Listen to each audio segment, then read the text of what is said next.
दोस्तों, yes bank की बात करें तो यहाँ पे बहुत सारी अपडेट निकल के आ रही है जिनको हम एक एक करके डिस्कस करेंगे। यस बैंक के मैनेजमेंट में दो सीनियर लेवल के इस्तीफे हुए हैं। उन्होंने ये रेजिग्नेशन क्यों दिया, इसके पीछे की क्या वजह है उसको समझेंगे। दूसरी तरफ यहाँ पे इन्वेस्टर मीटिंग होने जा रही है जिसकी जानकारी एक्सचेंज को दी गई है। तो आप देख सकते हो यस बैंक इस समय लगातार बहुत सारे फैसले कर रहे हैं अपने बिजनेस को लेकर, आने वाले समय अपनी रणनीति को लेकर, फंड रेजिंग की तैयारी है। ऐसे में ये इन्वेस्टर मीटिंग का भी मायने रखती है।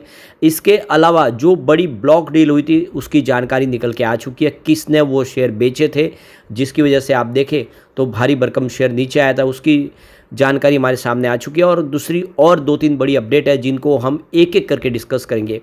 यस बैंक में आज हल्की सी गिरावट है और इसके पीछे वजह है बैंकिंग शेयरों में गिरावट।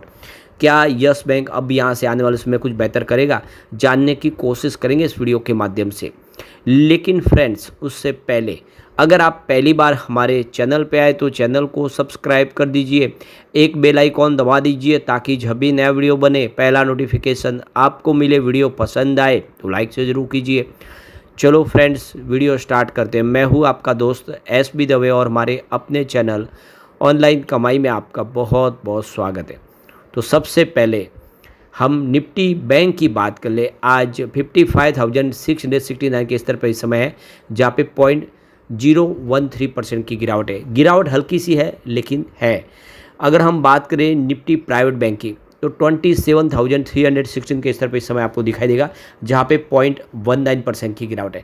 तो निफ्टी बैंक के मुकाबले निफ्टी प्राइवेट बैंक में गिरावट थोड़ी सी ज़्यादा है और उसका असर यहाँ पे यस बैंक में हमें देखने को मिल रहा है। तो यस बैंक का स्टॉक इस समय 20.94 के आसपास ट्रेड कर रहा है जहाँ पे 0.95% की गिरावट है, या यूँ कह सकते हैं कि 1% के आसपास की गिरावट है। वैसे स्टॉक की शुरुआत पॉजिटिव हुई थी लेकिन बाजार का सपोर्ट नहीं मिला, उसकी वजह से स्टॉक थोड़ा नीचे आ गया। अब यहाँ पे जो बड़ी अपडेट निकल के आ रही है, यस बैंक ने जो एक्सचेंज को जानकारी दी है, तो यहाँ पे एक रेजिग्नेशन हुआ है सीनियर लेवल पे। मिस्टर संजय रॉय जो कंट्री हेड है फी बेस्ड प्रोडक्ट के, उन्होंने रेजिग्नेशन दिया है और ये डेट जो निकल के आ चुके 3 अप्रैल 2025 उनकी रेजिग्नेशन डेट है और 3 जून 2025 से उनका कार्यकाल यहाँ पे समाप्त हुआ है। तो ये देख सकते हो कि संजय रॉय ने जो यहाँ पे अपना इस्तीफा दिया है, उनका कहना है कि वो अपने कैरियर में कुछ अपॉर्चुनिटी तलाश ना सकते, बैंक के बाहर जाके कुछ और करना चाहते, इस वजह से उन्होंने इस्तीफा दिया है, ये उनका कहना है। तो यहाँ पे असली वजह क्या है वो तो पता नहीं, लेकिन उनकी तरफ से जो लेटर जारी किया गया, जो एक्सचेंज को जानकारी, उसमें कहा गया है कि वो अपने कैरियर को लेकर कुछ नए फैसले कर रहे हैं, अपनी अपॉर्चुनिटी देख रहे हैं आउटसाइड बैंक के, और इसीलिए वो यहाँ पे रिजाइन कर रहे हैं। तो अब देखना होगा कि क्या यही निर्णय है या फिर बैंक और कुछ यहाँ पे बड़ा करती हुई दिखाई दे रही है। एक और जो बड़ी अपडेट निकल के आ रही है, यहाँ पे देख सकते हो कि मिस्टर अक्षय सप्रू, इनका भी रेजिग्नेशन हो चुका है। ये कंट्री हेड है प्राइवेट बैंकिंग, लाइबिलिटीज प्रोडक्ट और स्पेक्ट्रम बैंकिंग के।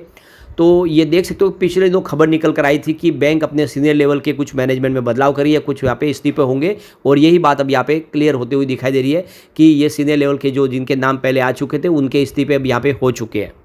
यहाँ पे भी रीजन वही दिया गया है, अक्षय सप्रू, जिनका कहना है कि वो अपने जीवन में कुछ और अपॉर्चुनिटी देख रहे हैं, बैंक के बाहर भी कुछ नए अपने फ्यूचर को लेकर कुछ फैसले कर रहे हैं, जिसकी वजह से वो बैंक की अपनी जॉब को छोड़ रहे हैं और यहाँ पे वो रेजिग्नेशन दे रहे हैं। तो दोनों जो सीनियर लेवल के जो आप देखें जो अधिकारी हैं उनकी तरफ से एक जैसा ही यहाँ पे रीजन दिया गया है, जो थोड़ा गले से नहीं उतरता है।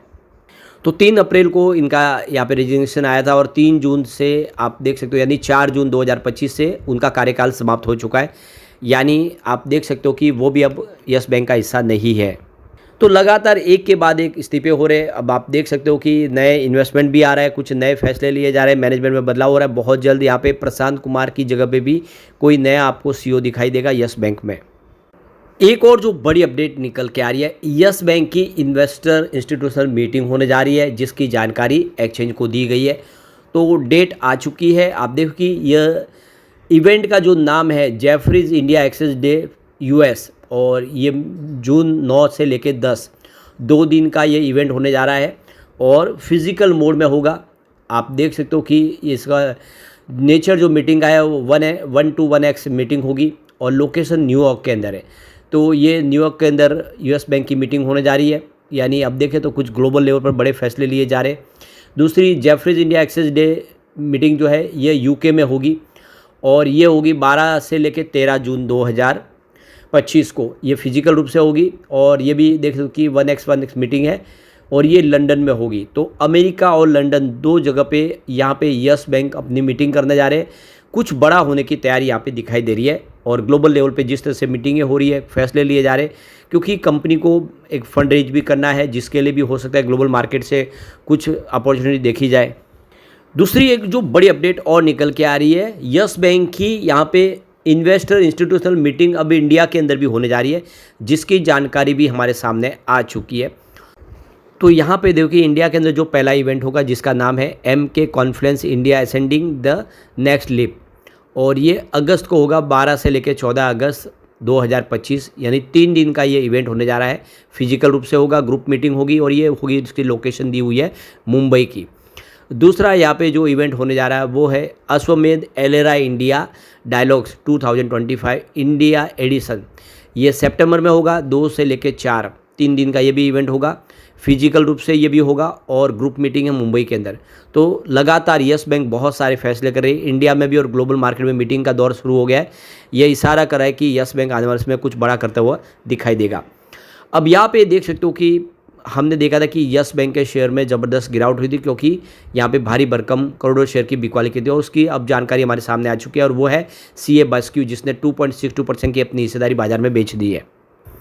तो कार्लाइल ग्रुप की special purpose vehicle CA basket investment यानी CA बास्क्यू इन्वेस्टमेंट ने अपनी private sector lender yes bank में अपनी 2.62% की हिस्सेदारी बेच दी है।